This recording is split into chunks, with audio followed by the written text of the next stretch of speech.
Is there a countdown? We're live. Oh, shoot. Hello. Welcome back to the Corn Podcast. I'm the great and powerful Mystery, and I am without Jay tonight. So That's okay. I thought I'd replace him with some better people. Now I'm welcoming from America's Scaryland, Nick and Jake. Hey guys, Hello. thank you for joining us in this better state of Ohio. Well, I have to say it because everybody can officially see your name tag. Yeah, I thought about changing it, but then I didn't. didn't you realize it was going to be live? Didn't you realize it was going to be live and we should just keep it? No, it's fun. But yeah, so before we get rocking and rolling, just promote yourselves, go through the whole kit can and caboodle, tell everybody where they can find your stuff and everything.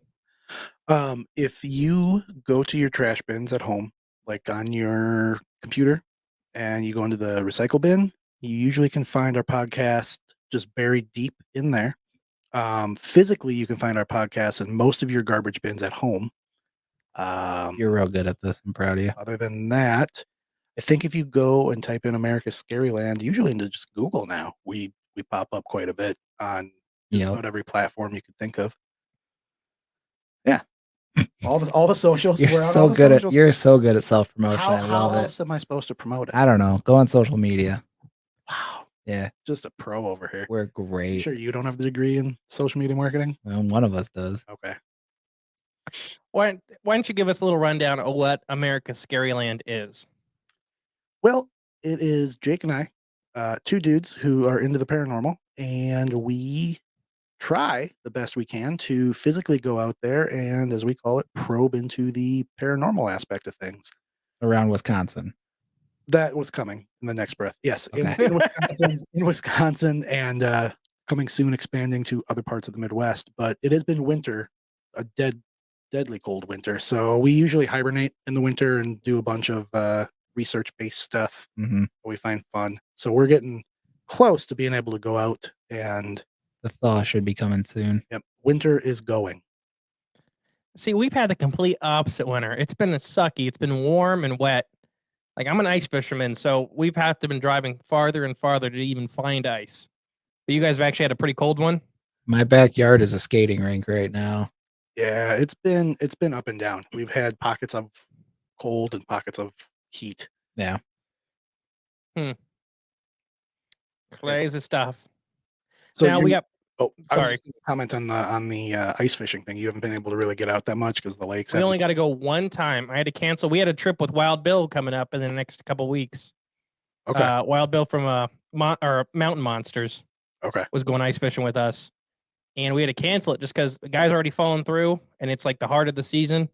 It just isn't worth it. When I don't take new people out on, sketchy ice, I'll go fish that kind of stuff because I've been doing it for over 10 years now. I can I get a feel for it. I've been through the ice.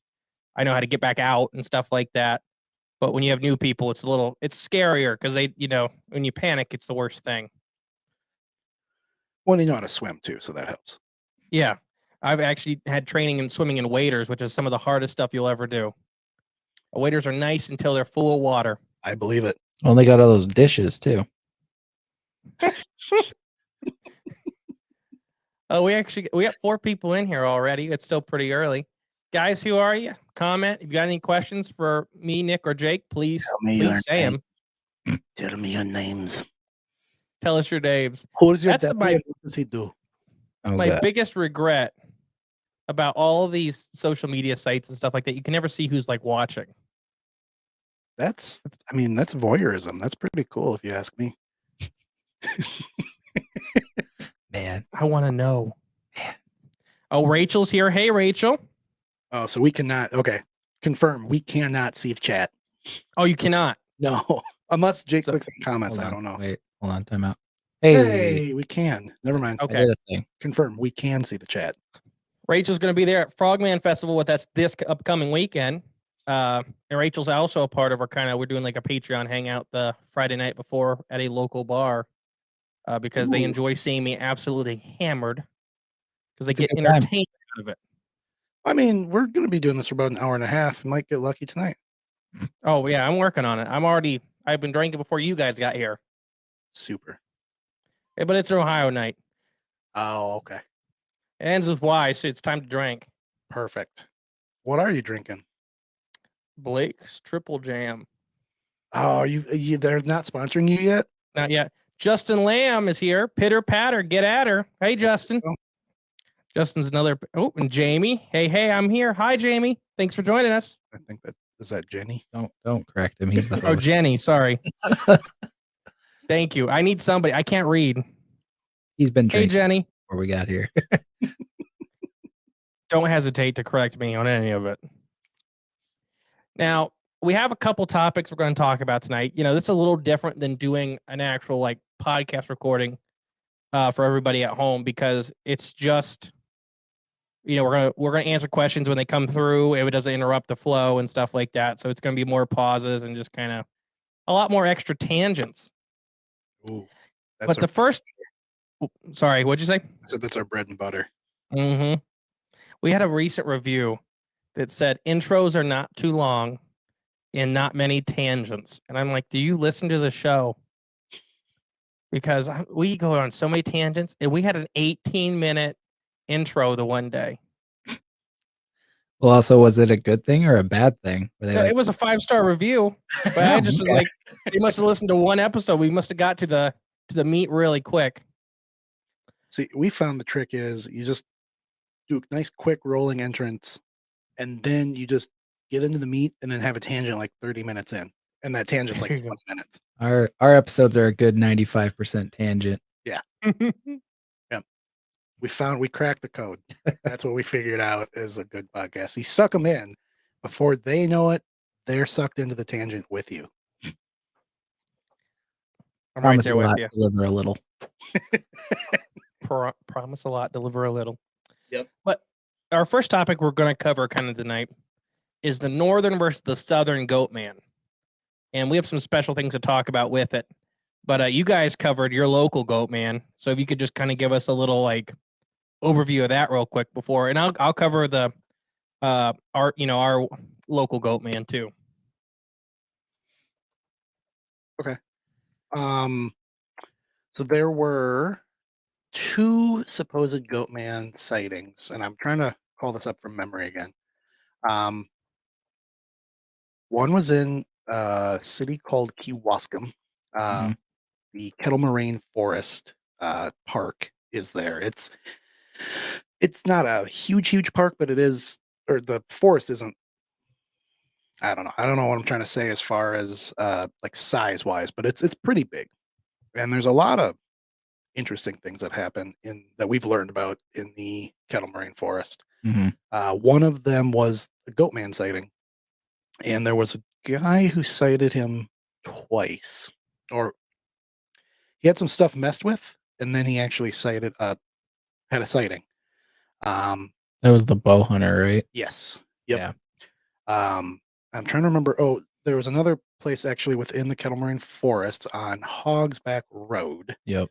That it's kind of claimed that's maybe where the sighting started, supposedly, but that one was that's where the legend of that's where the guy killed his wife and then went out and got killed by a goat and became the goat man. Yep. On a drunken Wisconsin evening. Yeah, and Is there any?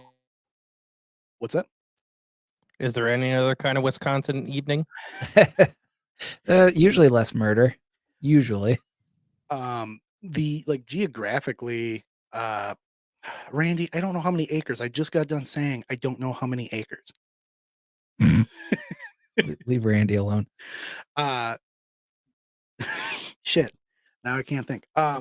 Geographically, like it was like we're on a big incline on this Hogsback Road, and you're looking down into a ravine. So it was, I don't know. We didn't.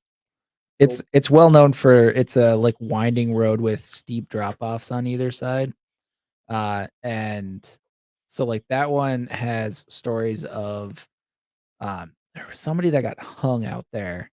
And then there's tales that he came back as a goat man and now haunts the like that roadway specifically. And there's also on that same road, then there's legends of like a dog man too, which may or may not be related. And then the one story that we had, and this was the fun one because we were kind of reading this in the moment as we were out in the woods. And this is the story of the Bowman's, the one that made Nick got like a severe panic attack at the same time.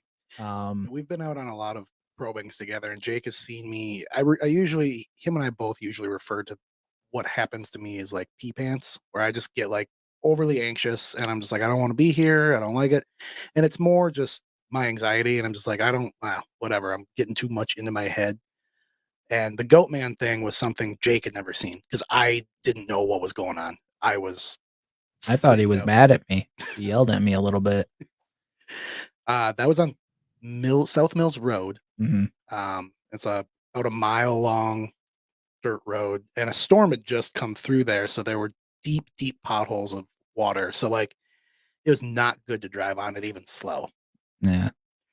And we get to the cul-de-sac at the end, and I'm just taking pictures. Jake pulls up the article and is reading it. And as he's reading it, I just start to get goosebumps, and it's happening right now as I'm just retelling it. And this is not. This one was interesting because in the story, the goat man talks. Yeah. He was like walking through the woods, like swearing under his breath, which just sounds. I really wanted to see it. I want to see a half goat, half man just walking through, just like for stupid humans.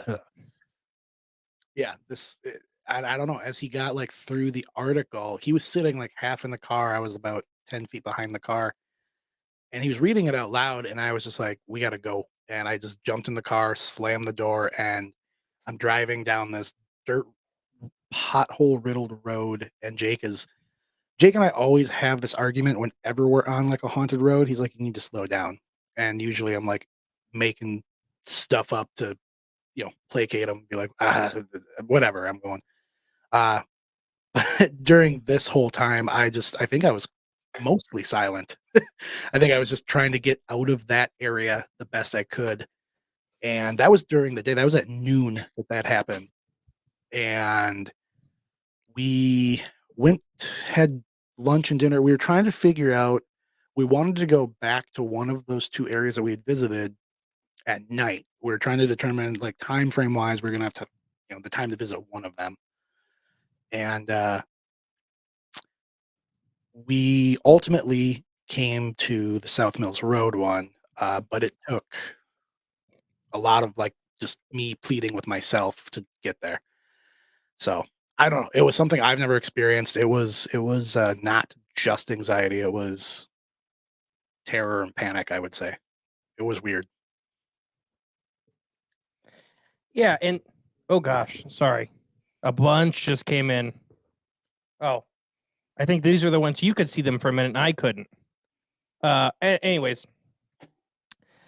Yeah, you called me I think the next day, didn't you? Shortly after I called you. The day after, or 2 days after. But this kind of connects it back to this southern goat man, or at least the Popelet goat man, which is the Kentucky goat man. They're like right across the Ohio-Kentucky border. And that one is really all about psychological warfare. And it seems to really purposely screw with people's minds. There's a story about literally like two young-ish 12-year-old boys, and I'm probably messing up some of the details, but roughly.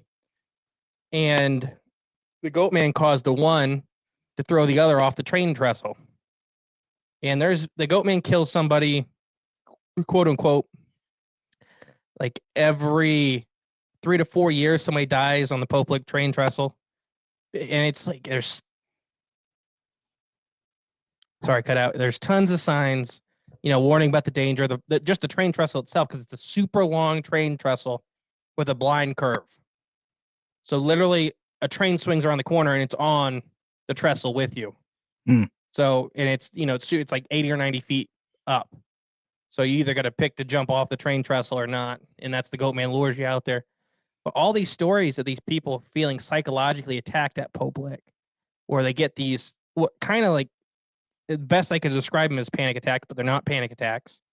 Where even some people have been like in the fetal position, just broke down, It's definitely almost more of a demonic attack than anything. And then you didn't know that when we talked on the phone. And then you're describing that to me because me and Jay were doing research for some of this stuff at, kind of not at that time, but, a couple weeks before. And it was just like, that is so weird that it ties into the same thing.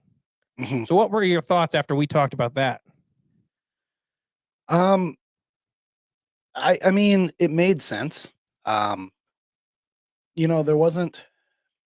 It's always been really hard, like that specific incident, and then also other probings to kind of pick apart what is easily quelled, like anxiety, and just like it's dark. Yeah, I have a mild fear of the dark and that sort of stuff, and like, and then the stuff that you kind of key up in your head, you're like ghosts and aliens and goblins and goatmen and all that sort of stuff, and you just work yourself. I do. I'm saying you, but I'm saying like I typically do. That's what happens when we're out on a probing usually. Um, so it was really hard to kind of dissect what was causing it in the unknown sense, but then how much of it was my own keying myself up. And I even after the fact though, when I look back, it was not a simple fear that I've had other times and stuff. It just normally it builds, and I think Jake has seen this. He's seen like the fear and the anxiety kind of build in places, and he knows where like my limit kind of is. And in this instance, there was no build up. There was 1 minute everything was absolutely fine, and then the next it was Yeah. He usually I poke at him as we go through the night and try to get him worked to the point where he's kind of upset and scared. And then but that I thought he legit got mad at me about something because he was like, "We're leaving now." And I was like, "Why are we going?" And then yeah, I don't know. I didn't feel anything. I was borderline bored at that point, actually, just kind of sitting in the woods reading spooky ghost stories about a swearing goat man and just being like, well, if he's out here, let's go. Come on, where's he at? And I don't know. It's funny when Nick gets scared sometimes, but this one was less funny later. When I was like, oh, you were legitimately traumatized. Oops, my bad. when it was because we didn't record right away. It was about a week or so after we recorded, um, or after we went out there that we recorded, and it was on the recording because I kind of kept all of this in and into my like inside um, until we recorded, and then I told Jake while we were doing the episode what happened and like what was going on internally. He's like, "That's not what I thought was going on with you." He's like, "I thought you were just wasn't you were worried about something about my car." Well, I thought you were mad because you didn't want to drive through the potholes. Oh, that's what it was. Yeah, because we had ended up going to Holy Hill. It's got this big long name. It's a big Catholic church in like the middle of Kettle Moraine State Park, and it's like it's a place that people go. Like It looks like Hogwarts from a distance. yeah, like it stands out amongst the Big castle-like structure. We can't hear you. I just saw you talking, but I can't hear you anymore. Oh, this big castle-like structure. What'd you do? Technical difficulties. Can you guys hear me? Continue. What now? You can hear him. I didn't mute my computer. Oh, I was muted, huh? You muted your computer. Yeah, yeah. I'm that strong. I'm I'm that great and powerful. I'm good at stuff. Don't worry about it. Yeah, so it's this big looking Hogwarts church that sticks out from the landscape, and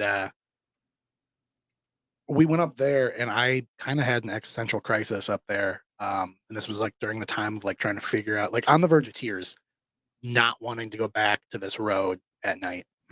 I was shoe shopping. And Jake, he was shoe shopping, and he had no idea because I didn't vocalize what was going on at that point in time. So when we talked though, Justin, it honestly it didn't really help in one way or another. It was just kind of No, like I'm sure it didn't. I was I said, well, that just sucks. That there's probably something out there psychologically zapping me, and that's irritating. Because even to this day, I'm when sitting here back at the house thinking, I'm like, huh, it's a good thing you didn't kill yourself because a lot of people kill themselves. even to this day, when I bring it up and talk about it in certain parts of the story, like I'll still get goosebumps. And there was a point in time where I could not talk about it without it, like getting that like stomach boil of anxiety starting up again. So I don't know. That was the first time when I talked to you though that you said yeah, because I think we were texting. And you're like, yeah, there are some cryptids that have like psychological powers or that are known to have like psychological attacks. And I said, well, that sucks. I'm pretty sure Specifically, the that goat man.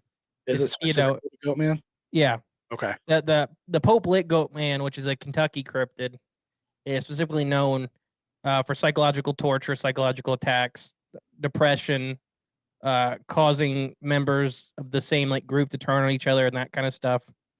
Like a lot, like there was the one. Now, I don't have anything in front of me, but there's basically one where a lady like threw her boyfriend off the train trestle, but the people on the bottom, because there's a road that runs underneath it, and there's a whole park. Like so, there's like the underneath the train trestle is an area you can walk around the full thing. There's a parking lot, all this stuff. They seen the goat man on the train trestle with this couple as the one basically committed murder. Hmm.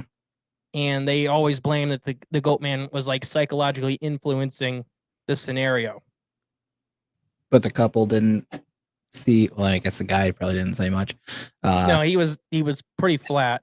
Pancake quiet. But the lady wasn't like, there was a goat man with me when I did it. I don't think she even like, if I remember right, and I don't have anything, I don't want to misspeak, but if I remember right, like the trial was pretty fast. She didn't deny anything, and she just went like quietly to jail. Do It was real kind of weird and fast. You know what I mean?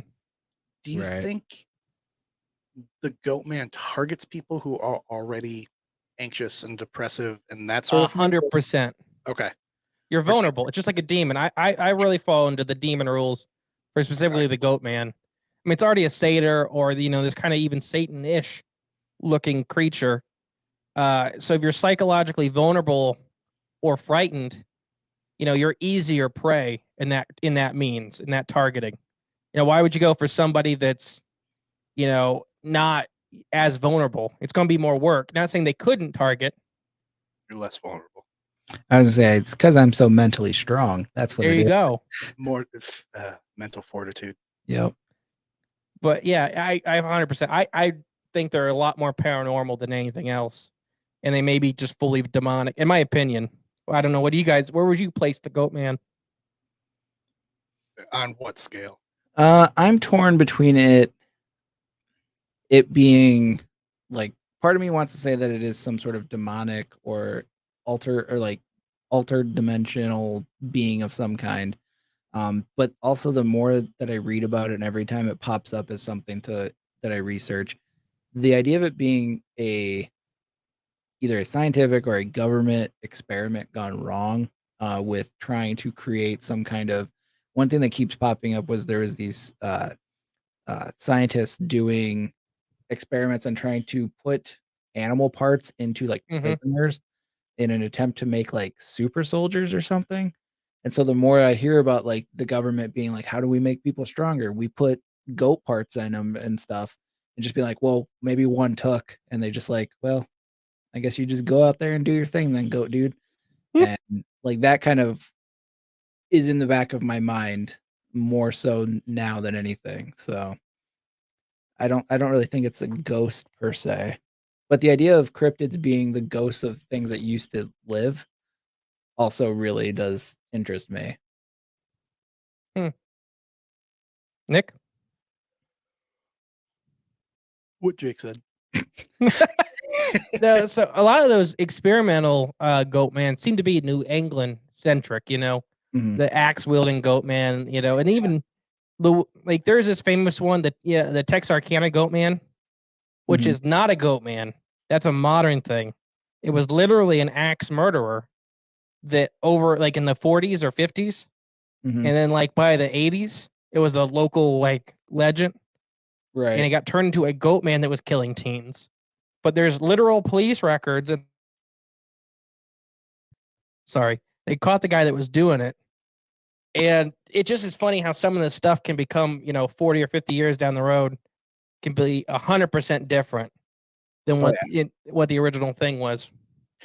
I mean, I feel like it probably ties into a lot of the stuff that we all touch on our shows, in these thinner parts, and on Mhm. to further that, more evil and more peaceful areas around the world. If you have some Vale areas that tend to lean a little bit more into the uh like evil side of things, and then on the counter side of that, you have people who uh see angels and stuff in other areas, and the veil is thinner but maybe in a little bit more of a good and peaceful sense. So this area that we were, it's been, I mean, the bow hunter story was the only one that really like had a sighting there.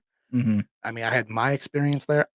We haven't really talked to many other people who've been there, but maybe it always manifests itself as some sort of goat man. But if the sighting was the only thing that happened, but these feelings happen to other people when they're there, then that kind of gives credit to the fact that it's maybe more of an evil spirited place or Hmm. location.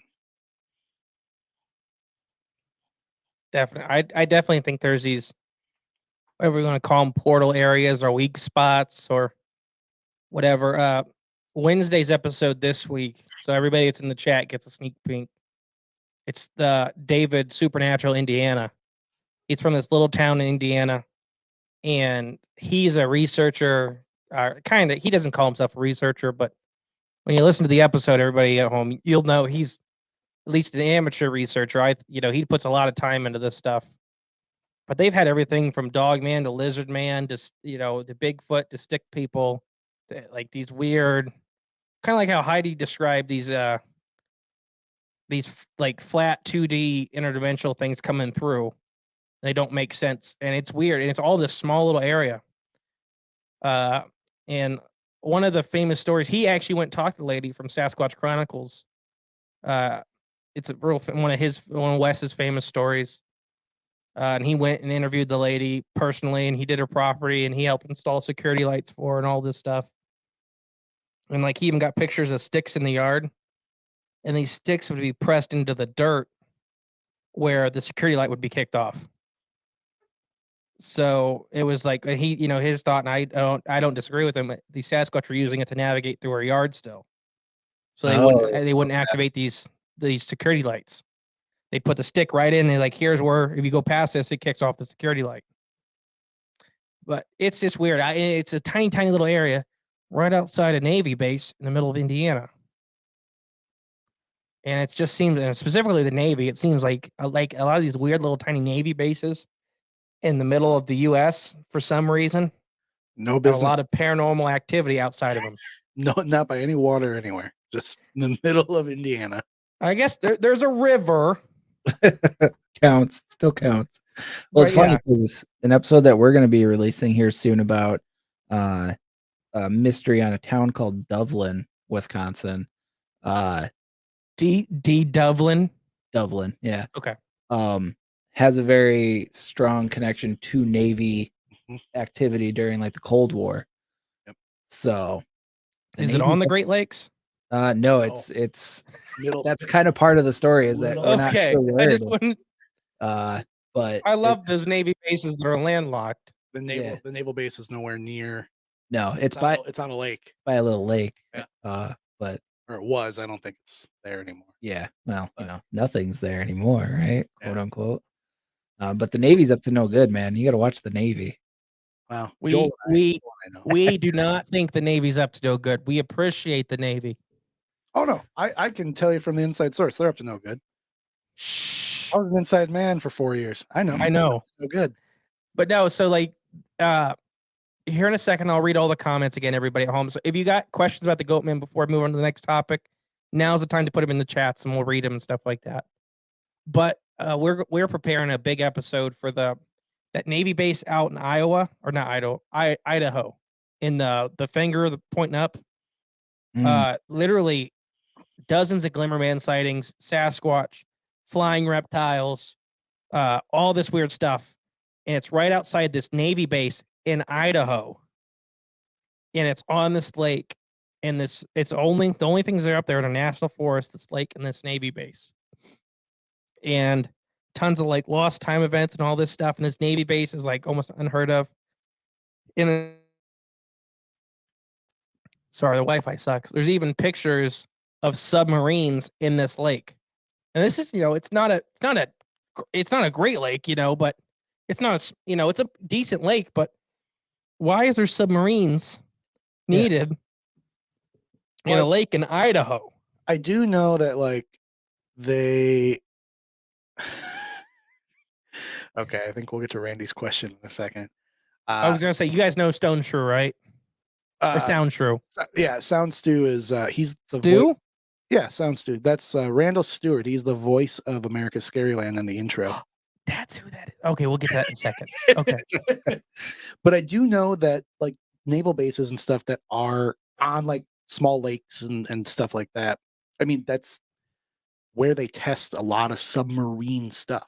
That's where like in these little landlocked, bum middle of nowhere, bum F nowhere locations, because like I didn't even know about the one about Idaho that you're talking about, because that's what they do. That's where they go to just because if you're out in international waters testing out submarine stuff, you run a bigger risk of getting caught and figured out. But if you're in a lake in the middle of Idaho or a lake in the middle of Wisconsin, no one's gonna question or deal with that way.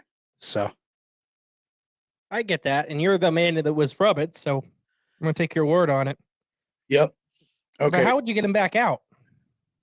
I mean, it might not be full. I mean, there are full subs that they take out there, but also it might just be technology that they're working on out there. It might be the front 30 feet of a hull that they're testing out there. Oh, I get you. And then, or I mean, it's not at all, it's the government. So it's not at all past them to disassemble a 400-foot sub and then reassemble it somewhere. I could definitely see them doing that too. And plus, they just put it on the back of a big truck, and then they say it's a wind turbine. And they drive it down the highway. Never trust those things when you see those. Follow them. They're going somewhere sketchy. They're always going somewhere sketchy. All right, I'm going to read some comments. I think I can put them up here so everybody at home can see them as well, the ones we're reading. But I believe that popped up for everybody. Yep. Rachel says, will Emily be at Frogman Festival this weekend? Yes, she will. She's the one driving because I'll be intoxicated. The next one, Justin. It's only because of Jay's clone. That must have been something we said a half hour ago. Sorry, Justin. You'll let me know off air. And then Sound Stew said, how many acres?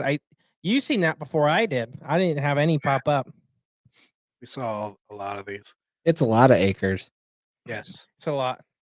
And then Sound Stew put a couple up. So Joel, hey guys, looking great. Thank you, Joel. Tell Jake to shut his mouth. He's definitely talking too much. I'm glad you know him because I wasn't sure. I'm like, I don't know him that well. You know him well enough. Stone Bender. Oh snap! Corn Cryptids awesome. Hey Stone Bender, this is actually the lead guy that's running Jay's fan club right now. No joke. He's a great guy. It's just Jay with a different username. Jay couldn't figure out the first one. If you had to choose an actor to play the Goat Man in a movie, why would it be Danny DeVito? Yeah, 100%. That's the only choice. Mm-hmm. I'll tell you why it wouldn't be, because he's already played some sort of penguin cryptid, so he can't be the Goat Man.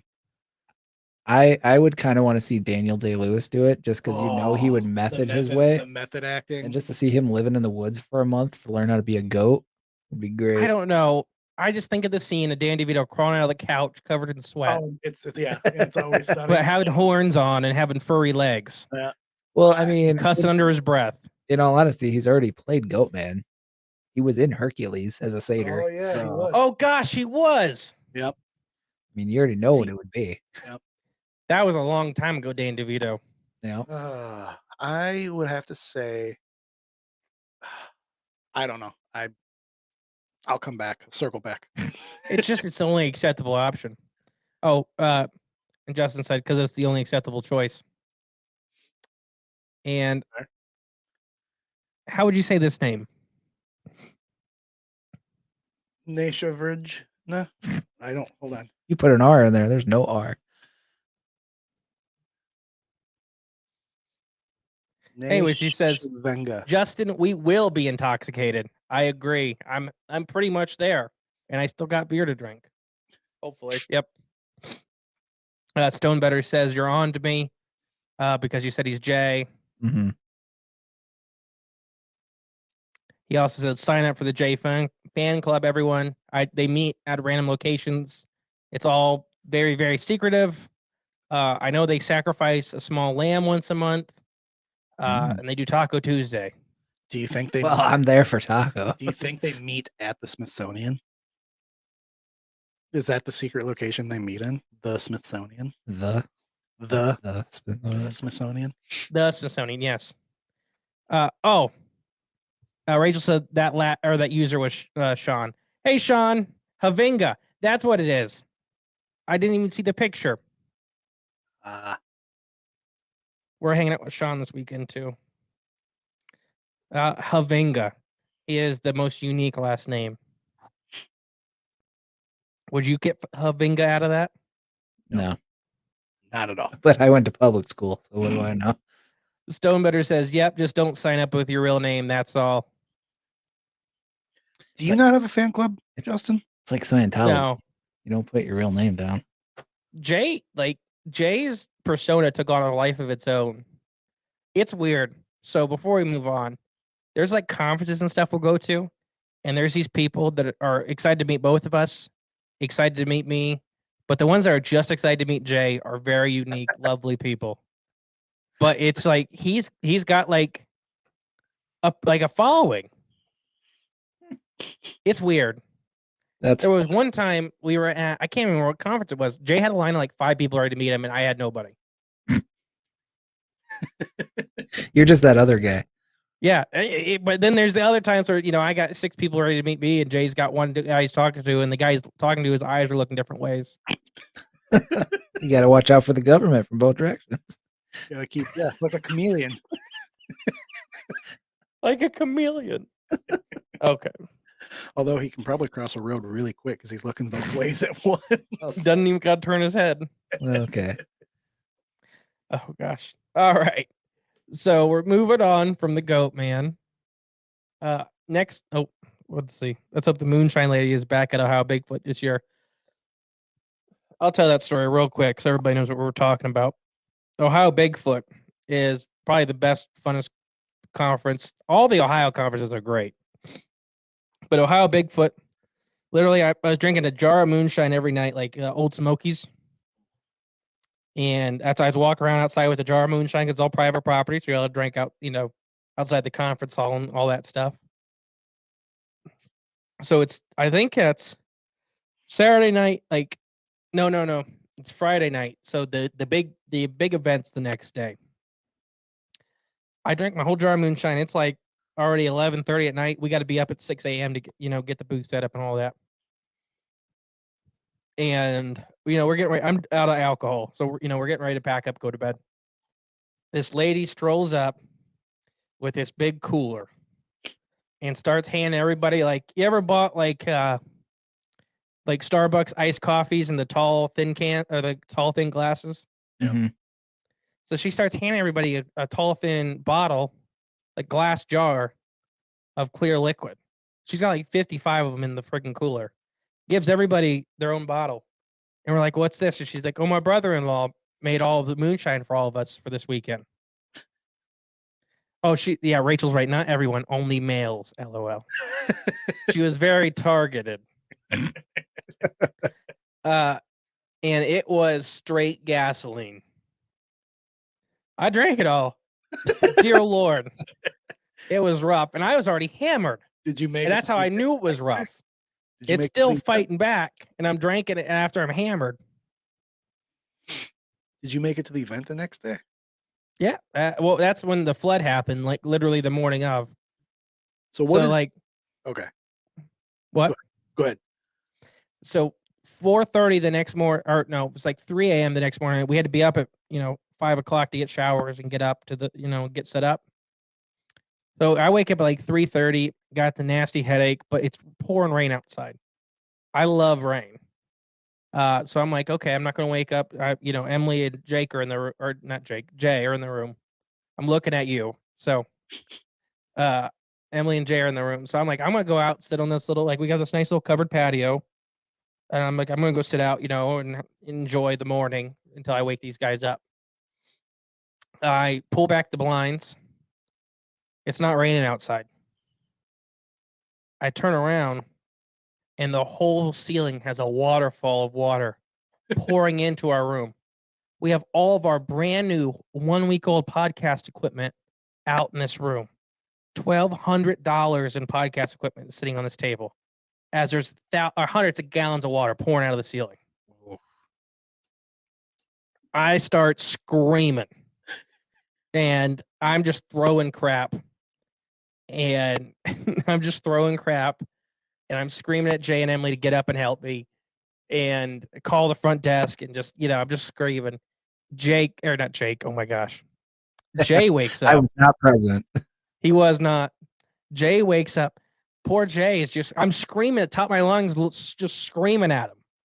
So he grabs this empty mason jar and starts catching a little bit of water from the ceiling and dumping it into the sink. As literally hundreds of gallons of water are coming out of the ceiling. And I'm like, what the hell are you doing? He's like, I don't know. I don't know. Was it a mason jar from the from the night before we drug back?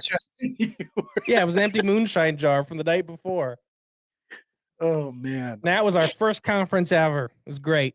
So what had happened? Did someone's bathtub above you break, or what? What was I think somebody passed out drunk in their bathtub. I think they were in it.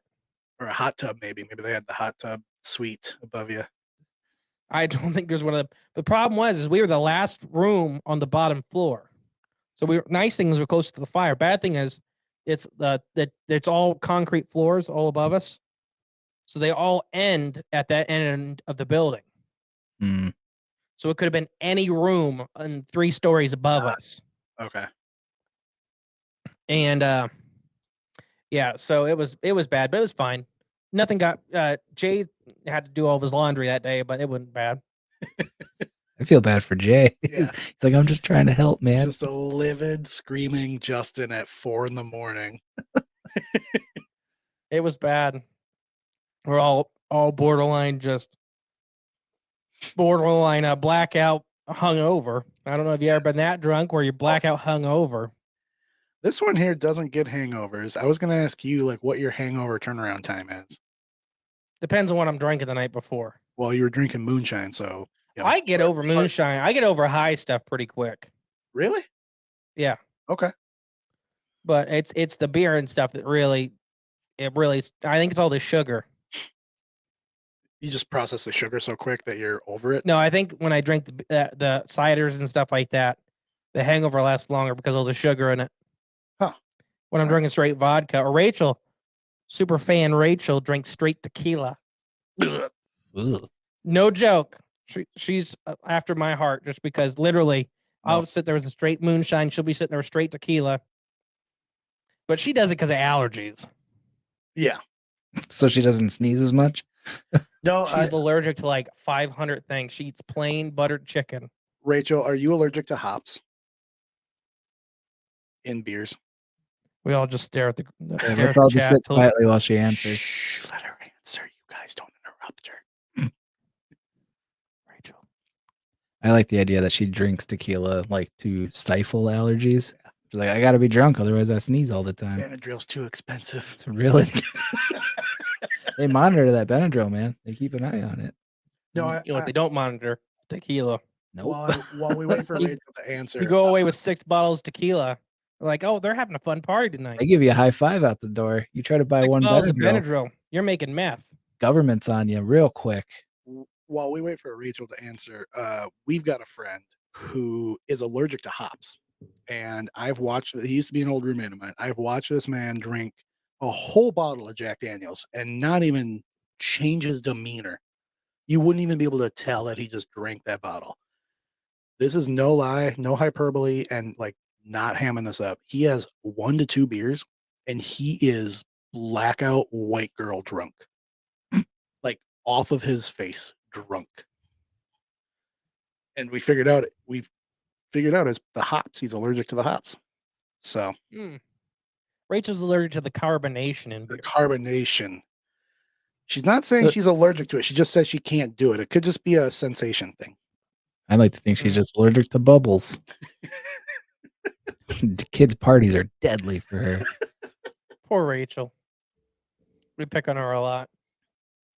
But yeah, Rachel and Sean are actually going to my place at Monster Fest in June because it's too close to when B and Emily are having a kid. So they're taking up the mantle to do a conference for us. Nice. They're your proxies, huh? Yep. Oh yeah. I mean, Very they cool. pretty much set up our booths anymore at any conference they go to. Poor Sean. Sean set up our whole booth at Crypticon because I was hammered off a cookies and cream moonshine. We started doing it, and he's like, you want me to start doing this? And I'm like, yes. Yes, I do. And then I went to the room, and I opened the bottle of cookies and cream moonshine, and I poured it in this big cup, and I walked back. Nobody knew what I had in this cup in this conference hall. And I'm drinking it like it's milk. And these people, I'm getting hammered. And then we went to the bar. Cryptid of the Corn Roadie. Yes, he is. Do you want? He's Cryptid of the Corn Roadie. Nice. And Rachel said, it gives me the hiccups and makes me want to jump off a building to make it all end. I get that. So it's a goat man effect. All right, guys, you ready to move on to the next topic? Let's do it. So through your guys' show, I learned a lot recently in the last 6 months about the UFO community. The UFO research community pretty much started in Wisconsin. So if you guys should start on that, I'd appreciate it because I didn't know that. Yeah. Weird thing is the MUFON right now is headquarters is in Cincinnati, Ohio. Like they have their conference this year in August in Ohio and that kind of stuff. So I always kind of thought it was an Ohio thing because we just have everything. Sounds like you just have everything that you took from Wisconsin. Yeah, it's it actually started in. Couldn't even say anything. Oh, and he's ready. So wait, is Ohio like the goodwill of all the states? Like we have it in Wisconsin. That's fair. And then we just give it to Ohio. When we're done with it, you can have it. Repurpose. I'm gonna say this in all fairness. That's accurate. But yeah, continue. Sorry. No, that's fine. So yeah, UFO stuff started in 1934 with Carol Lorenzen. Is it Coral? Coral. I called her Carol the whole episode. No, you did. You called her Coral. Did I? Yeah. Well, I'm sure she was listening. Yes. She started the what was it called? The Aerial. Yeah. Aerial Phenomenon Research Organization. APRO. AFRO. Is it APRO? Yeah, APRO. I didn't know if they kept the H in there. And basically it was her and her husband, after she saw some strange lights in the sky, basically started the whole concept of like, what is aliens and where are aliens, and let's just research aliens. So it started in Barron, Wisconsin. She just started not Googling it yet, but reading into it, looking up at the sky, seeing what's going on. Yeah, her and a friend of hers saw something back in the, I think, 30s that she said when they were kids, like she was 9, and she saw something in the sky. And at that point in time, air travel existed, but it was very, very scarce. And to be in northern Wisconsin and see a plane, so it's not like they were looking at it going, what, like, oh my gosh, what is that? Like, we've never seen that contraption before. Like, they knew what airplanes were. It was just a rarity to see them. And she said that this wasn't like a balloon. This wasn't a, Was it a Chinese spy balloon? probably. Just checking. Can neither confirm nor deny. Well, I know the episode that we did, I just remembered, not only did you learn a lot about UFO starting in Wisconsin, but you also learned a lot about cereal in that episode, Justin. Yes. Big cereal's out to get all of Is us. that the episode where we figured that out? Yes. Mm. Yep. Kellogg's and Post. They're behind everything. Yeah, so she grew up in Barron, Wisconsin. It's Baron, you can do it. We made the joke in no, the we didn't episode. make the joke. That's not what I was trying to. I was trying to like geographically place it. Oh, yeah, I still it's- don't know where it is. Yeah, it's Over by Milwaukee, right? No. Oh. Dude, it's like an hour north of Chippewa. Oh, It's way up there. so only across the state from Yeah. Milwaukee. My bad. It's way up north. Which was again why it was so weird to see airplanes up there. So Yeah. Yep. No, she did a lot of research and like all of her stuff predates Roswell. So like it wasn't like she was influenced by Roswell. She was doing this years before Roswell, and then with Roswell, like everything else, it just took off. Yeah, she was the Miss Frizzle of UFO research. She kind of looks like her if you Google a picture. She kind of looks like Miss Frizzle, with brown hair instead of being a redhead. but eventually the APRO turned into MUFON at some point in time, and that's when it was headquartered. I want to say out in, was it one of the Southwest states? I don't know if it was New Mexico or I think she was in Arizona. I think. Tucson. Okay. And then from there, it must have gone 6 other places before they just were like, "Fine, we'll go to Cincinnati." Fine, I guess we'll go there. Might as well. For that angle of it, it's been in Cincinnati like 6 times. Well, they just came. I don't. Mind. I know. It's MUFON's a weird organization. Yeah, Probably. Go ahead. I They would just keep agree. coming and going from Cincinnati. I mean, I don't care for Cincinnati. It ain't great means. Do they get like chased out of there? Like MUFON seems like the type of group that would like land and they'd be like, "You need to leave. we can't handle this. Get out of here." Not in Cincinnati. They put chocolate and cinnamon in their chili. Oh, never mind. The MUFON's right at home there. Yeah, it's a weird place. You guys ever eat Skyline chili? No, I've heard a lot about it, but it does not don't eat sound it. appealing. Iowans do something weird with chili, which is interesting. Jake, do you care to I have explain? no that? idea what you're talking You know about. exactly what I'm I talking really about. don't. You ever enjoyed chili with a cinnamon roll? Oh, no, that's not an Iowa thing. That's a dumb person thing. The people What? the people that do that are just dumb. Yeah, we've got a collective of friends from Ohio. No, well, we do have a collective of friends from Ohio, but from Iowa, and they claim they're all from small pockets around there, but their school used to serve cinnamon rolls with chili, and it's a That's thing. all they could afford. Yeah, it's because in Iowa they're just like, we got some bread and cinnamon. I guess it's a cinnamon roll. Put it with the chili. Why not? We got to get rid of it. It's not terrible. It's not good. It's all right. Shall we continue to bait chili? I'm down. I'm fighting. That sounds awful. It's not good. No. To each their own. I'm a flavor person. I like flavor stuff. I like different flavors and different combinations. So But yeah, so the modern UFO researching community pretty much started in Wisconsin. Mm-hmm. With You're welcome. one lady's passion. Yep. Yeah. Which is also kind of weird. You know, what years did you say that was when she like kind of got it started? Oh, let me. Ish. 34 was the first sighting, and then she. Yeah, so 34 was really when she started taking off, and then yeah, because it predated Roswell by 13 years. That's crazy, and especially for a woman in that time to like literally be pushing this. Yeah. It's amazing. It really is.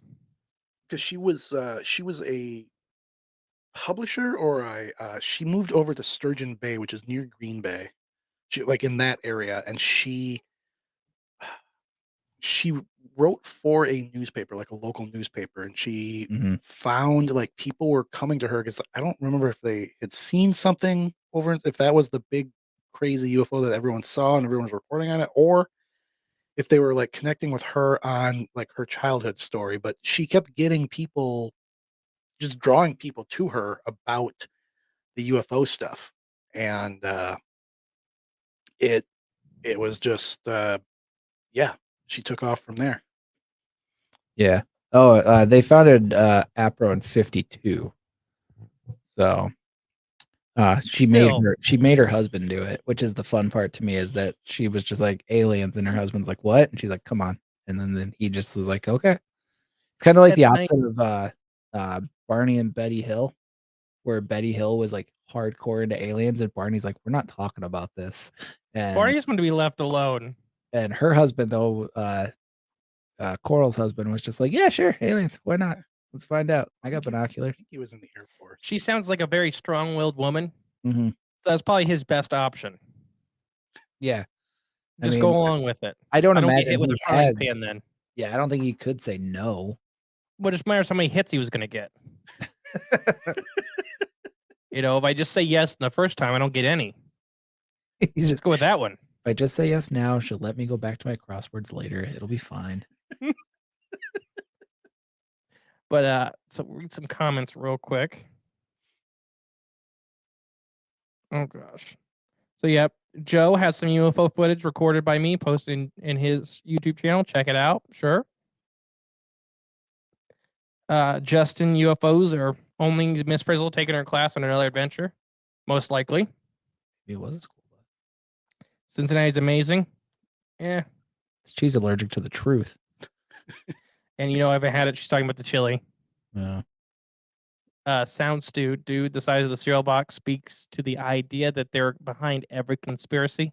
Big cereal, dude. Telling you. Big Pharma's got nothing on big cereal. Big cereal. But yeah, so how does cereal tie into that stuff? For any of these guys that haven't listened. I don't remember how we even got there. So there was. I don't. So if I'm remembering that episode in the articles I was reading correctly, there was a UFO sighting. I believe it was Sturgeon Bay. Type in the Sturgeon Bay UFO. I'll get on the Google. But that was near.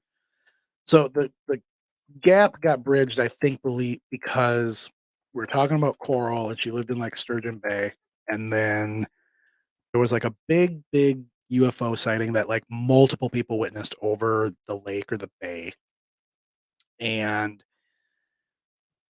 then then the government basically came in and had said no, that was a blimp, but or something along those lines. But Wasn't it a balloon to move cereal stuff wasn't the government supposedly paying the company to develop technology for them? I think that was Kellogg. Was it Kellogg's? It was one of the big cereal brands because it was out of Minnesota, I think. Because the joke was, if I remember right, I kind of remember the joke more than I remember the story. That yes, the U.S. government gave them a cereal company a grant to develop spy technology. Yeah, that's pretty. Does that make sense? I think it was Kellogg's. Like, yeah, it was Kellogg's or Post. Because it happened over their plant or whatever. Yeah, and I think there was like a story that they're like, "Oh no, it wasn't an alien; it was an advertisement balloon." So like, don't worry about it; it's fine. It was just the cereal company, and I think if I remember right, that's what it was. Was they were basically saying that whatever it was from the cereal company. So don't worry about it. Don't get scared or think about it. yeah, don't worry about it. We're from the government. The safest words in the English dictionary. Yeah, I don't. Is that? I don't remember, but yeah, I'm pretty sure it was something along those lines that they went with it's a balloon, but this time they said it was a balloon that wasn't like a government balloon. It was like, so I want to say it was an advertising balloon that the cereal company was just floating over their factory as cereal companies do all the time. Yeah, like eat our cereal at the factory. Oh, it was General Mills. That's what it General was. Mills. General Mills. Yep. Yeah. Yeah. Again, the government hiding their true intentions right in plain sight. General. Yep. The General Mills website mentions balloons and the stir that once caused in 1947 when something glowing and angry red was seen over Minneapolis. Many residents called the University of Minnesota, jamming up the phone lines. So the UFO that they saw in Sturgeon Bay, General Mills came in and had said all the way. So Sturgeon Bay is like on the other side of Wisconsin, opposite of Minnesota, and good old General Mills came down from Minneapolis and said, "Yeah, no, that was our serial balloon. That's what you saw." Because this What you man in the thought you black saw. suit pointed a gun at me. What you So thought I you gotta saw, say you it's did our not balloon. see. That's right. The Yep. general's behind everything, man. Yep. Yeah. Oh boy. Wouldn't it be the captain? No, not Captain anymore. Crunch? No, he's just a pawn, man. He's not even really in the Navy. His real name's like Alfonso or something. Yeah, it's something weird. What? And actually, Yeah, I do the think, captain has a real name. and I do think actually he is. They did like give him like an honorary position in the Yeah. Navy. They did. Yeah, It shows more about the Navy every day, he'll take anybody, fictional characters included. including a fictional serial mascot. Like, man, we just need somebody to stand over there. Come on. Cardboard cutout. Actually, it might be Magellan. Horatio Magellan. Horatio Magellan Crunch is the captain's official name. Horatio Yep, I knew it was something Magellan weird. Crunch. There Yep. you go. But Yep. wasn't he like real? Like, wasn't the bars on his? You'd be able to answer this more than I would. Weren't the bars on his uniform wrong? Yeah, I'm sure that they were. To where he was a different rank? Yeah. Well, and also, it's been 15 years since I've been out of the Navy. Just almost. checking. I have data dumped all of it. All of it. But like he's a different rank. Like they did it. I'm sure that that happened, and then they did it. They came out with Captain Crunch in like whatever the 60s or the 70s when no one had the internet to check on that sort of stuff, and then the internet came out, and all these nerds were like, "Hey, he's the wrong rank," and then Mr. Mills was like, "Whoa, whoa, whoa, whoa, whoa! We already got him once with the balloon.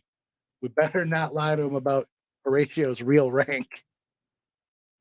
yeah, he wears the bars of a Navy commander, not a captain. Commander, that's what it was. But Commander Crunch doesn't Yeah. sound as good, What, captain or commander? It sounds scarier to me. right? You know, it'd be better is if it was Captain Crunch with Commander Berries. Oh, That See? would be a cereal I would eat. see, See, need to go and advertise. Captain Crunch sounds like a cereal mascot. Commander Crunch sounds like a guy that wins. Guy that wins. What do? I win. What's your name, Commander? Looks like a bulldog. It's my dog, Commander Crunch. All right. Anything to add for Wisconsin and the founding of the modern UFO movement? Just you're welcome. Yes, I appreciate it. Even though we took it over from you guys, you started it, but Took couldn't it handle over. it. So Took it over. Forgot it was over there. However you want to look at it. I mean, it's like your little brother playing with a handgun. You just like, oh, gotta take that from you. Yeah. Yeah, what else did we give you? What other hand-me-downs did we give our little brother, State Ohio? We just send you serial killers. I Yeah, mean, it's true. It's still undetermined. Okay. You create them and we mold them. It's a killing ground because your cops are slow from all the food and alcohol. Or are our criminals just also slow? I agree. I agree, Sean. Commander Crunch does sound like a big-time wrestler. Ooh, it does. So me and Jay are talking about sponsoring a local wrestler here in Ohio for their podcast. Yeah. So that's secret news for everybody listening right now. Tell him he has to change his name to Commander Crunch. I think Captain Corn is what we're going to go with or something like that. That's pretty good too. Are you gonna get him like a tunic with a bunch of just like a race car and just gonna have a bunch of Cryptids of the Corn stickers all over his body? cornrows, but Ah, every corn cob is me and Jay's face. nice. That's terrifying. He's gonna be Oh, scared. man. All right. So for the kind of the last topic for tonight, we kind of are actually Nick picked it, and I was super excited because this is one of my favorite things. The modern day supergiant company called Colossus is a de-extinction company. Is literally what their website says. You know, they're a de-extinction company. They are the main one that focused on the mammoth. Like they completed the mammoth genome in like 08. And then they moved on to the Trilocene, and now they've officially taken on the dodo as of 2023. And you may say that it's weird that they've taken on 3 species when one isn't out, but they say by 2025 they'll have the first baby mammoth. And how this kind of works is when they have the genome complete, they take a blank Asian elephant egg for the mammoth, and they input a full genome of a mammoth. So it's not a hybrid, it's not a mutt.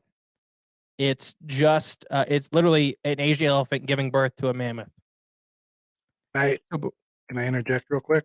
Yeah, you go right ahead.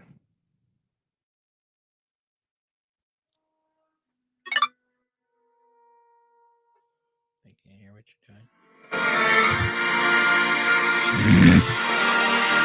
Life finds a way, my friend. Welcome to Jurassic Park. Sorry, I had to get that out of the way. No, I should have had it queued up. It's crazy though. It is real world Jurassic Park shit going down. Yeah. I mean, it was only a matter of time before they started back engineering DNA. Well, I mean, everything we do in real life comes from the movies. Everything. Or vice versa. No. Verse Spisa.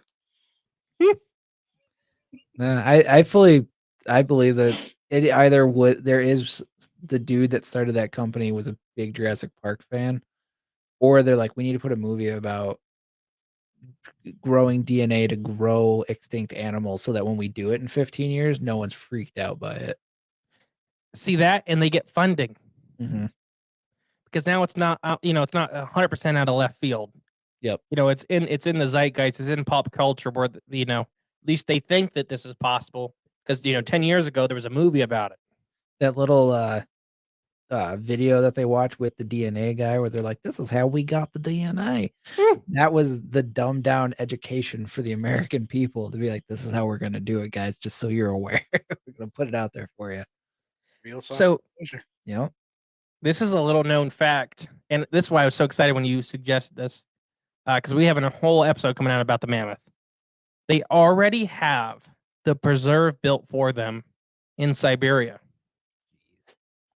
So they have a test plot. Sorry, bad Wi-Fi. They have the test plot put out to see how megafauna affect carbon sumping. And that's the whole deal with them, is to see how these mammoths can help during the winter months actually sump carbon into the ground. So what mammoths do, most people don't realize why they have these giant, great big huge tusks, is they were actually sweeping snow away so they could continue to graze during the winter months. That's why when they went extinct, a lot of the smaller Ice Age fauna went extinct with them, because immediately their food source in the winter months disappeared. Because there's 4 or 5 feet of snow, it's hard to continuously dig out snow to get to the grass. When you're 10 or 12 tons, it's a lot easier to just swipe your head a couple times and expose all this stuff. But they already have this park built. And it's got the megafauna in it, correct? Already? What'd you say? The park has the megafauna. That exists already, right? They brought back megafauna. Is that? So megafauna just means basically any animal over 1,000 pounds is megafauna. Megaflora. I'm sorry, megaflora. That's it's got the plant life. It's got the plant life. Yes. But does it have the plant life from back then, or just close enough? So most of the plant life from back then is still alive today. Okay. But yeah, so what happens is I think it's 2025, they're saying that they're gonna debut the first baby mammoth. I think they already have them done, and they're going to debut adults. Yeah. Because what's more impressive than having this little tiny, 100-pound ball of fur? Yep. You know, having 3 or 4 12-ton giants that are trained, because they are very close related to, you know, modern day Asian elephants. So they're highly intelligent. Asian elephants are much more trainable, basically, by humans than African elephants. So I really think 2025, when they're saying they're going to debut babies, they're literally going to have a whole herd of full-grown mammoths. Man, What'd you say?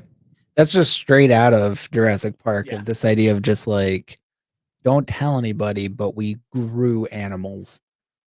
And like it's real to me, it's real sketchy. It's just like if they're already there but downplaying it, so they're like, oh, we'll have babies, but in reality they're gonna have full grown. Like, what else do they got? What else are they hiding? So here's the weirder thing about Colossus, which is already a really weird name for a company. But they already have like 3 or 4 giant giant national governments on board, including America, Australia, and Russia. Countries that don't always go together Mhm. have all agreed with this company. So we did it in our Tasmanian tiger episode, where that's their second de-extinction is the Tasmanian tiger, Mhm. and they're building this $5 million biolab. And the big fight when Tasmania, or not Tasmania per se, but Tasmania in Australia, is people are saying they're still seeing them.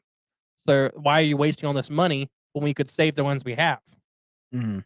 So they have, I think they're on year 3 of 5 of somebody to bring back a live one, and they'll invest the full amount of money into bringing them back through normal means rather than basically cloning. So that's a really big fight in Australia right now.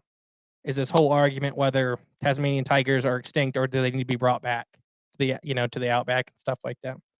And then this year they just announced in 2023 they're bringing back the dodo, and they completed the dodo genome. I think they already have them. So it's super. Once you get the genome complete, which a lot of people don't realize, it's just the full code. So Mhm. you could take a blank egg of a similar or close related species and bring them back pretty easily. So the crowned pigeon, so dodos are actually related to like pigeons and stuff like that. If you really look at them, like the pictures and stuff, you can kind of see it. They kind of look like a big, fat, ugly pigeon, Yeah. but they're really big. I mean, they get up to 200 pounds. So they're not, but the crowned royal pigeon has a gigantic egg. It's a pigeon that stands up, like a small emu. So we have a cousin that's still alive today that has a big enough egg and a big enough blank embryo where we can bring them back. Same with the Tasmanian tiger. We have marsupials that are close enough related that we can take an embryo that's blank, no DNA, and insert our own DNA. So it's so weird. Sorry, I've talked for a minute. What are you guys' thoughts on that? I'm gonna go on a little bit of a tangent for a second. I don't know if you paid attention to uh the weird going ons about this idea that the government and the world government at large found something dangerous in the ocean, and that there was a lot of study going on, and then all of a sudden, like that's when the space program really took off of like trying to get us off the planet. They dropped a bomb in the water and have done it, and we're like, why'd you do that? And they're like, shush, we don't need to tell you. We're just dropping bombs. Don't worry about it. And I'm curious now if this is now I'm just picturing in my brain like a Godzilla storyline where they're like, we found this giant creature under the ocean. We got to bring something giant back. We need a T-Rex or something that we can like program DNA wise in just to fight this thing in case we can't get to Mars or something going on. Something weird going on. Because as soon as like there's this whole thing with the government wanting to go in the ocean and then suddenly just be like, no, we don't want to So go it's down there. Pacific Rim, but instead of taking Kinda.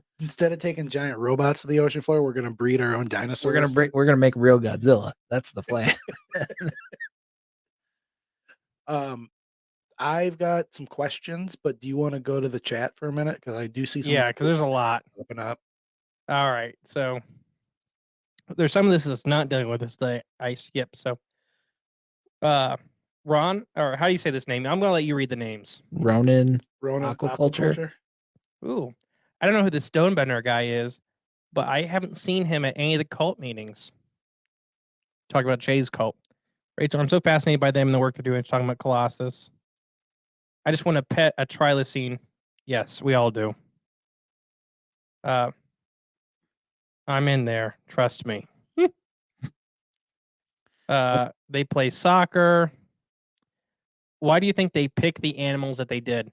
Oh, great question, Rachel. So my personal opinion, why they picked the animals they did is because they all have living modern relatives that have embryos or eggs that are suitable for basically for cloning. It's not impossible, but it's extremely hard to take an embryo from a really distant relative, even mammal to mammal, let's say, and put it in. Like it'd be very hard to do like a primate to a cow. Our reproductive systems, our gestation processes are extremely different. And the next stage after that would be an artificial womb, which is the success rate's much, much lower. So that's why they kind of picked the animals they did. They already have modern day living relatives that we understand pretty well. Why do I have the sudden urge to watch Ice Age? Babies are way cuter though. Yeah, they are. But for the mammoth one, what's more impressive? Seeing 100-pound ball of fur running around, or 3 or 4 12-ton giants. Yeah, I mean, think about Jurassic Park if it was just all baby animals. It's cute. It would have made that scene where he turns her head much less impressive if it's just a stegosaurus the size of the Jeep walking next to him. Like, oh, size of a goat. Yeah. Okay. Like, interesting. Rachel, what animal could they use to bring back the T-Rex? At that point, it'd have to be emu and ostriches, and I'm not sure if that's even possible. You'd have to use probably an artificial womb at that point. Because birds technically are dinosaurs at this point. Mm-hmm. But that's really, really far down the tree. So to bring back a full-blown dinosaur through one of their eggs would be extremely difficult. The size is right. Ostriches lay some of the, ostriches and elephant birds, which elephant birds just recently went extinct, laid some of the biggest eggs of all time. Now they outweigh most dinosaur eggs ever. So you could have you have the space, just actually being closely related enough to have a similar gestation process. I think I said that all right, being hammered. Yeah, you did a lot better than I could have sober. So, can I just throw out an unrelated question real quick, Justin? Yeah. I don't know if you've talked or read into this at all, but there's the I'm going to not say this right, Surrey Mastodon site in Southern California, where they recently, through carbon dating, believe that they found that there were human-like Homo erectus creatures 130,000 years ago in North America. Working on the mammoth bones. Yeah. Which would predate like all of the land bridge migration by a long shot. But yeah, like 100,000 years, 10,000 years. Yeah, and I think it's right. I think humans or human-like things have been here for a lot longer than we want to expect. I really believe, Graham Hancock is one that I kind of cherry pick from, because half of his stuff I think is just out the window crazy. But then like he'll say stuff like that and he'll have proof behind it, and I'm like, yeah, that makes sense. Mm-hmm. To where like it's really weird, and a lot of geological sites here in the U.S. we do not dig past this like the 16,000 year mark. And why? It's because that's what we're told not to dig past. But then like that site, they dig down to 130 something thousand, and they find human-like tool marks on a mastodon carcass, and it looks just like breakdown marks, and how its primitive tool use would be used to break down this massive mammoth carcass. So, but why? And it's because they're hiding something, or there's something they don't want us to know down there. Yeah. That's Clovis first, yeah. That's the whole thing. I don't know if you guys have done an episode on that, but it would be interesting to hear your thoughts on like the possibility of like the world government hiding actual human history, because they're finding out that every date and thing that they thought they had is probably completely wrong, but yet they don't want to admit it or do any more further research on it. Yeah, the closest thing I think we got to doing an episode on that was about Smithsonian with the giant short-faced bears, that they lived a lot longer than previously thought, because literally modern paleontology and archaeology says the reason humans in their form didn't cross the land bridge the first time with all the other mammals that crossed over to North America was due to the giant short-faced bear, because they were literally one of our greatest predators. They loved eating humans. I mean, and they were giant. People don't realize, they were standing 16, 17 foot tall at the shoulder. They're bigger than polar bears, and they purposely liked eating us. And there's just a narrow spot where there was a lot of them. So yeah, it would be a big fence. And then the second time they were extinct. So that's why we made it over the second time, not the first time. But now we're finding out that they were probably there both times. Mm-hmm. So what changed? Why didn't we make it the first time if we had to fight him and kill him or whatever to get past him? So what's the deal with hiding it? Why does that matter? That sounds like a job for your buddies Wilbur and Daniel to look Yes, it is. They'll probably do an episode on it soon. over there at the DW Conspiracy Shack. Mm-hmm. Good plug. Good plug. Thank you. So I had a couple questions about this whole real life Jurassic Park thing here. Okay, so one, I'll just ask them and then we can talk about them. One is, if we found a way to do it, do you think we should be doing it? I mean, a lot of these are kind of just from Jurassic Park themselves, but like morally, do you think we should be doing this? Do you think that, like, what do you think the ramifications of this are going to be? And as you guys, we've been talking about, like, they probably already have the mammoth, they probably already have a dodo sort of thing. Do you think it's possible that they maybe already had some sort of Jurassic Park breakout sort of thing that happened, like something they had to cover up where they tried different animals already and they might have had to take them down? So if you're asking me specifically, the first part of your question, I morally have no issue with an animal that we cause the distinction of. If it was our fault or our presence that caused them to go extinct, then yeah, bring them back. So the dodo specifically, the dodo would still be around today if it wasn't for human intervention.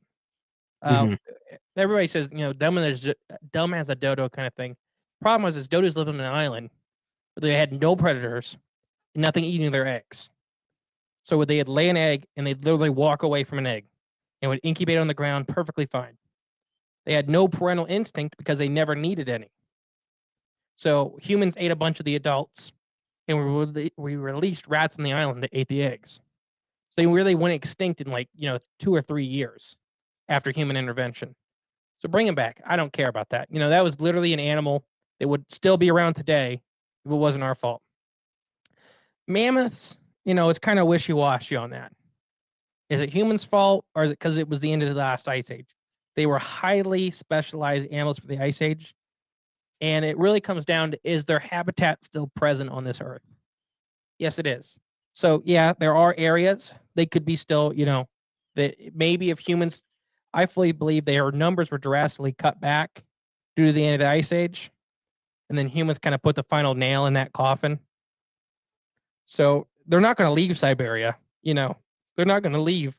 They're giant, blubbery, fur-covered elephants. If they walk too far into Asia, they're going to burn up. They can't, they're not hopping. And trilocines are 100% man, extinction events. We literally had a bounty on them until we hunted them to extinction. If they are extinct, I think they're on the verge of extinction. I think there are still a couple animals out there. I think they're so close to extinction, it doesn't matter. But literally, these guys are teeter-tottering for the last 50 years, and they're probably getting very inbred. So fertility rates go down, and genetic problems go up. So I think they could use a gene jumpstart as well. So those type of animals, I really personally, sorry, Wi-Fi's bad. Really personally don't have a problem with. But when you start really looking at like dinosaurs and dire wolves and that kind of stuff, that's when it really gets to be problems. Or they went extinct a long time ago before human intervention. Natural selection took them out, and that's how it is. You know, it's rough. I would love nothing more than to have a pet dinosaur. But it's going to cause ecological invaders, and you just don't know. You know, it's all kinds of crazy stuff once you start bringing back stuff that wasn't recently extinct. And last mammoth only died 3,000 years ago. They were here. I mean, relatively recently. We have this image of mammoths, being 45, 50, 60,000 years ago. No, they literally just died out. Mammoths are younger than the pyramids. Like, as in, mammoths lived well past the end of the Egyptian Empire. Right. So bringing them back is not an issue, but that's, I guess, where I draw the line. Did they have problems with escaped members of this genetic, bringing back project? That would explain a lot. I mean, that really would. I mean, that's why we could have giant ground sloths reappearing in North America out of nowhere. We've covered several stories where people describe these monsters, and they fit the giant ground sloth description. And could giant ground sloths still be alive in South America and some remote jungle? Sure. But appearing in Indiana, that's a little bit of a stretch in the 1900s. Right. They weren't seen for 16,000 years, and now they appear in downtown Indiana, some poor city, drinking a bunch of beer. So yeah, they could have, and they could have picked animals they had the genome for, and that's the problem, And sure, so could they have had a Jurassic Park? And is that for Jay, because he's not here? That soft disclosure is it sometimes we make these animals, and they get out. Mm-hmm. It would explain. Sorry, that was a long answer. It would explain why every once in a while there's like one sighting or like a one or two here and there. If they make one, like, cool, we got it, and then someone just leaves a door unlocked or a cage unlocked, and then next thing you know, they're like, well, we found it. It's on the 5 o'clock news. Does Colossus have other facilities around besides? I mean, what is the parent country that Colossus belongs to? Is it the American company? Is it as far as I know, it's an American man that made the company. Okay. But I know they have facilities in Russia, Australia, China, the U.S., several South American, and they have dozens of facilities. They are famous for putting these little genetic labs everywhere. Okay. And then what they'll do is they'll pair them with the university, so they get covered up by a university label. Probably. So it's like the genetic university of X. Huh? So we probably have one hidden right here in Madison. You could. I mean, there's dozens in the U.S. Because they pair them with a college, and that's twofold. They get a tax write-off, and then they don't have to use their name. Right. Strange Roads just popped in. Hey, Strange Roads. This is Nick and Jake from America's Scaryland. You guys should do something with them. Yeah, we're always up for doing stuff with strangers. Yeah, even on Strange Roads. I will say, I just went to Colossus's website. Not good. Poorly designed. For $1 billion or a couple $1 billion company. Yeah, they really 4 out of 10. May not visit again. It's a lot of neon colors. So, what are you guys' opinion on Colossus? The 10-year-old in me is screaming, hell yeah, let's go. I want to see some dinos. The practical adult in me is definitely saying I agree with you about the animals that we've caused to go extinct.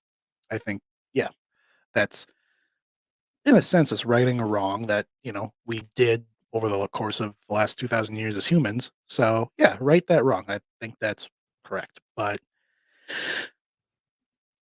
we all know the type of society we live in.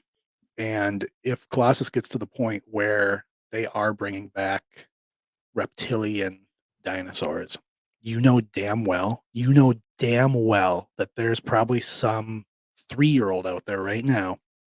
When he's 80, he will be the real life George Hammond. He will open a Jurassic Park. Like, there's no way that won't get exploited for financial gain. I'm assuming that's what this dude that runs Colossus is doing now. Well, right, but does he have a giant park where he's showcasing all these? Not yet. He's got a couple sites already, supposedly the mammoth, this place for the mammoth is going to be that. But I'm just saying, there's no way that this won't get exploited for financial gain. and then shit is just gonna go real bad. Well, see, Real bad. that would be my question before I can make a decision on them is why are you doing this? Like, you can So- talk about all of the, like, we made this creature go extinct or, whatever, or like the carbon thing and all that and stuff. But like, there's got to be a easier, less bring giant animals back to life way of doing it. So I may be able to answer that for you, at least partially. He started, I can't remember his name. We talked to him before, but he started with near extinct animals. Okay. So he built genetics labs to help like clone California condors and that kind of stuff. These animals that literally still have quote unquote breeding populations, Mm-hmm. but they're so close to the verge that one bad winter could end them. They could literally. So he started with that kind of stuff, and so I personally believe that the man that started it had good intentions or has good intentions. But I think Nick's right. It can go either way. I don't think you can buy him personally because he's running a couple $1 billion company, and he just wants to make mammoths.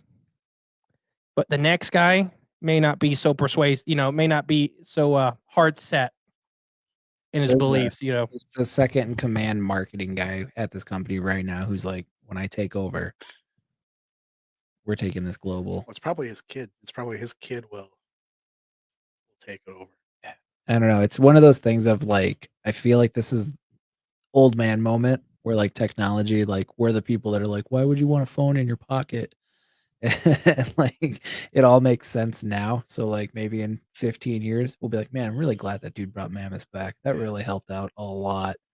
But right now, yeah, I don't know. It just seems, and the fact that just the fact that they have so many countries behind it that normally are like, we don't like anything that you like. And he's like, what about bringing animals back? And everyone's like, yeah, legit. Yeah. Seems like there's something there that isn't being vocalized to the public. Justin in the chat, Justin Lamb brought up a really good point. That's part of what you said a lot better than I did, Justin. But yeah, I mean, guarantee. I can see it now. Big game hunters all around the world would pay a lot of money to shoot at one, a mammoth or any of them. Yeah, absolutely. So, and don't get me wrong, that's definitely on the table.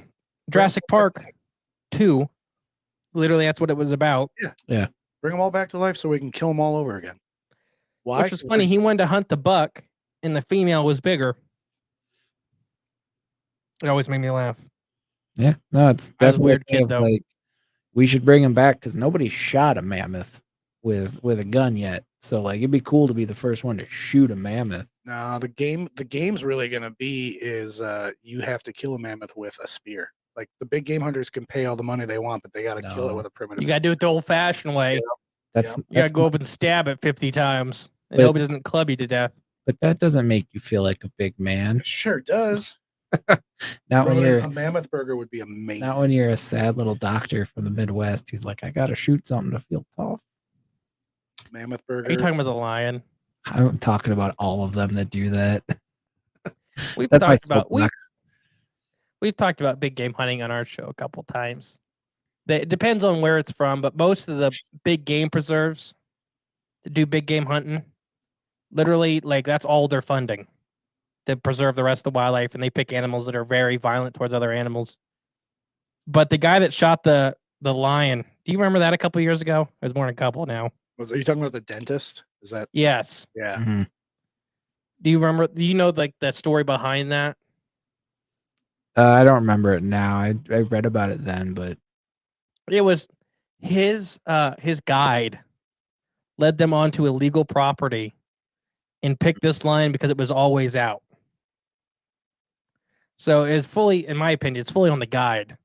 Yeah. But it's still, I don't care. As long as you're doing it legal, I really don't care. I don't think you should be shooting elephants, but I got a soft spot for anything that has language. Yeah. I'll read some comments real quick. Strange Road says, what's up, guys? Streams looks great, brother. Thank you. I'm assuming it's Mikey. Thank you, Mike. I just said, Strange Roads, what's up? What's up, buddy? We're all down here in the studio watching. This is Mikey. Oh, it is Mikey. I was right. Hell yeah, man. They'd love to do a show with you guys. Yeah. Booked you already again. They're in Wisconsin. They got the best mounds around. Sure. do. Ah. We sure do. Thank you, Ronan. Yeah. You're I not. feel like we're walking a thin line between fun and screwing up like Jurassic Park did, and that's Rachel.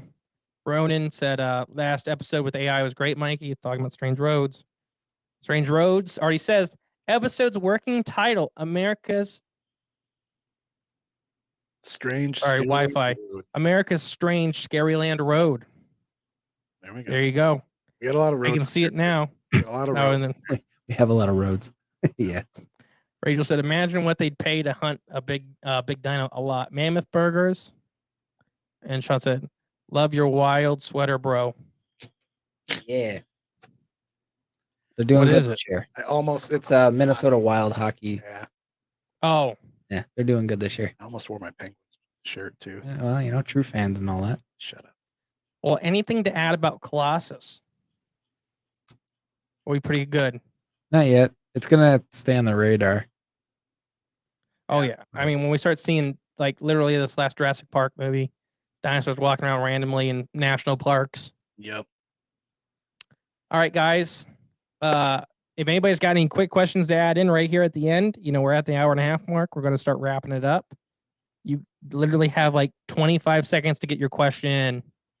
But Nick and Jake, would you love to tell everybody where to find your stuff, how to contact you, what you do, all that stuff again? I'll do it this time so it's done correctly. Okay. Thank you. Do it. We're America's Scaryland. We kind of probe around the Midwest, but specifically the paranormal and creepy mysteries going on in the state of Wisconsin. You can find us on all the social medias. Don't do Twitter, though. We don't really Twitter. We're too old for Twitter. Or you can email us at americascaryland@gmail.com. One singular S in there, as Nick likes to point out. Call it the land bridge from now on. The land bridge. The S. land bridge. And we're available wherever you get your major motion podcasts. Yep. As of recently, we have signed up for Colossus Assus. I gotta pee. Stop it. It's a good site. I actually, while we were in the middle of this episode, I did sign us up for Colossus Assus. That's a good one. So you can check our profile there. That's a lovely little site. Yep. I actually did. Well, I'll say it right now. I signed up for Jay's fan club. Oh, nice. I've been learning it's apparently a cult, but you know, Oh. whatever. Is it called Not the Smithsonian? Not Your Mama's Smithsonian? Not No. your mama's. No, I'm not allowed to tell you what it's called, but I was told I had to shave my head. So All right, guys. Rachel just had a manifestation period is 22 months. That could explain why they haven't revealed them yet. Yeah, I think they actually had them done in like 08, 09. 93. They're just growing them up. Yeah. Yep. That's when the first Jurassic Park came out, 93. mm, That was said that year on purpose. when did the book come out, though? 90. There you go. All right, guys. You know how we like to end it? On the count of 3, we'll all scream bye, and hopefully it'll end properly this time. So, call of soft disclosure. You're 100% right, Roan. All right. 3, 2, 1. Bye. Bye.